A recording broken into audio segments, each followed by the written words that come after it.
Жылы үйде ұзақ күтілген озақта юк ялгыз мәшім раулап үз хожаларын излей. Гагарин урамында янгын чыгу турында күршеләре түнгі сәгать 2-ләрдә хәбәр итә. 15 минуттан соң беренче янгын сүндерү расчетлары урында. Ички якта кешеләр булуы мөмкин дип кисәтә аларны авыл халкы.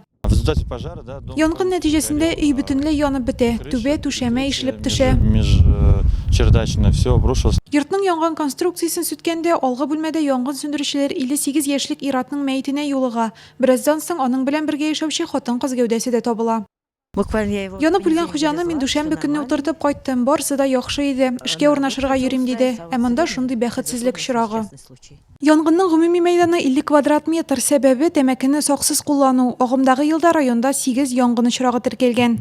Узган елның шул ук чорында 4 янгын булды. Бер кеше һәлак булды, бер кеше җәрәхәтләнде. Район ара күзәтчелек эшчәнлеге бүлеге гражданнарны көнкүрештә янгын куркынычсызлыгы таләпләрен үтәргә чакыра. Мөмкинлек булса янгын турында хәбәр итүче автоном җайланма урнаштырырга. Ул янгын чыгу урынын табарга һәм кешеләрне уятып, аларга бинадан чыгып өлгерергә ярдәм итә. Которые могут своевременно обнаружить очаг возгорания. Район ара күзәтчелек эшчәнлеге бүлеге һәм 125-нче янгын коткару части белгечләре авыл җирлеге башлыгы белән берлектә профилактик чара уздырды. Авыл халкына янгын куркынычсызлыгы кагыйдәләрен үтәү буенча инструктаж үткәрелде.